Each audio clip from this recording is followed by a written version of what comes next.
This is Diane from Teach Pre-K. I've been gone for a long time, super busy with school, really hard class this year, personal stuff, home remodel, and all that. I have made so much content and then just haven't had time to do the editing and posting. So this is easy, will be posted, and I'm going to get back in the habit and hopefully give you some good tips and ideas to get through the holidays.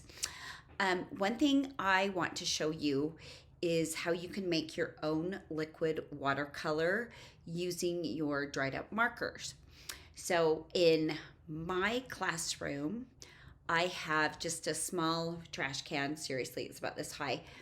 And I put a little sign on it with some pictures of markers, and it's our marker trash only. So the kids know it's the marker trash. So when a marker doesn't work, they take it over and they throw it in the marker trash, which can be really great because they usually throw them in with the lids. And if we're ever missing a lid or can't find a lid, we can reach in there and find the similar color. So that's great. But we end up with the marker trash getting pretty full as the year goes on. And I had some from last year and I've combined them with what we have so far at the beginning of the year. And I'm going to reach down and show you. I've got this basket full of markers. So one fun thing that you can do with this, you can take these home and sort them by color yourself, or you can have the kids do it. So then it becomes a sorting activity and a color activity as well, which would be really good for those 3-year-olds. And even if you have a toddler class, you could do that too. But I have them now in bags. See, I've even got my Mr. Sketch. I do dry erase markers. I just throw everything in there. So I've got orange, gray, purple, and you can see the Expo marker right there, black, brown,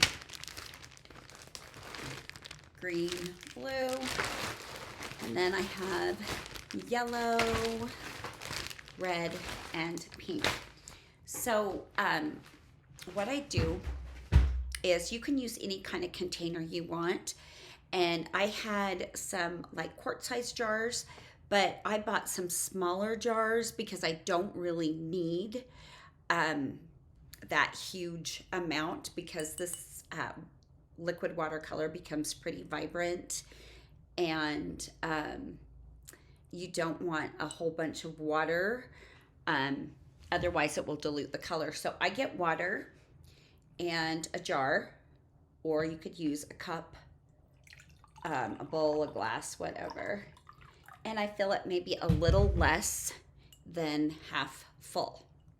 And I'm going to, for the sake of right now, I'm going to put in about 10 markers, and you're going to see the color starts bleeding out right away. 2, 3, 4, 5, 6, 7, 8, 9, and 10. So it's already starting to bleed out the color. Now I'm going to show you one that I did with blue right before I left to run some errands. And as you can see, I've got 10 blue markers in here in this little jar. I had about the same amount of water, and it is dark, dark blue. So it's really, really pretty. So I'm going to take a second and take the markers out of the jar, and then I'll do a little paint sample so you can see how pretty the colors are. Okay, so here we have it. We have our little jar of liquid watercolor, and this goes a very long way.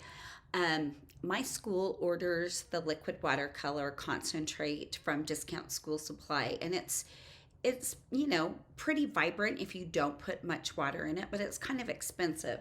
So we've got our markers, we've got water, markers that weren't really usable anymore. So what can be better? So I'm going to show you.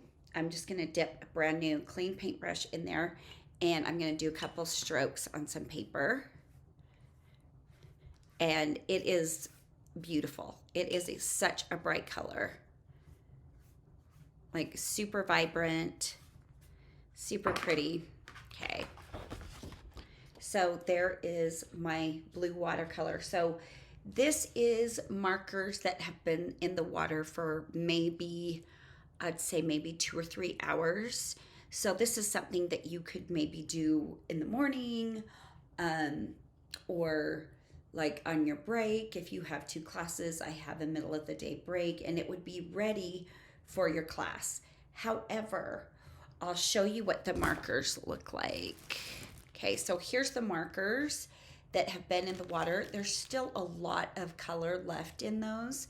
So I am going to put them back in that water, and they're going to drain out even more and more color, and pretty much be completely white when I take them out. I'll put a lid on the jar and bring it to school with me tomorrow morning. Same with this pink. I'll just keep it overnight and put a lid on it.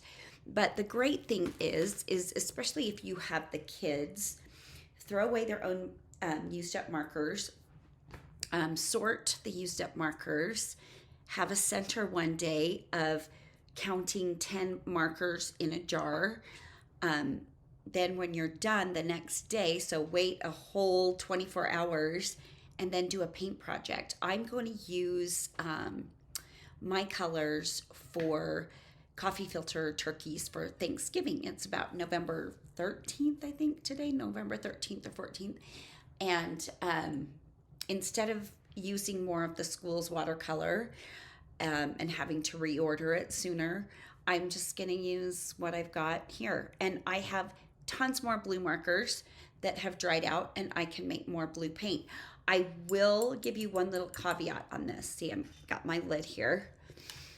And I'm going to put my lid on it because I'm in my beautiful office and I don't want it to turn blue. But I kept some of this for many months. I'd say over 6 months. And what happens is, I don't know if it's if they use a kind of a gel ink or something in the markers, but it ended up forming like a little slime ball of color. So this will not last forever. So that's another good reason to not use a full jar of water. Just make a little bit at a time, and that way maybe you can use it all up and just make fresh paint for your next project. But it was still usable, but it's kind of gross to have that slimy ball. So I think after we use this to make our coffee filter turkeys, I'll just dump it and rinse out the jar and wait until we have at least 10 more markers to make more paint. But this is super economical, super smart. I know Crayola used to have a buyback program where you could send them the used markers and they would recycle. So that was stopped when COVID started. I don't know if they've started it up again. It's something I need to check. But what's great about doing this is not only do you get to make your own awesome liquid watercolor that your kids are going to feel ownership to because they helped make it, you're still going to have the empty markers that you can send back to Crayola, and they can recycle them and reuse them. So good for the environment too.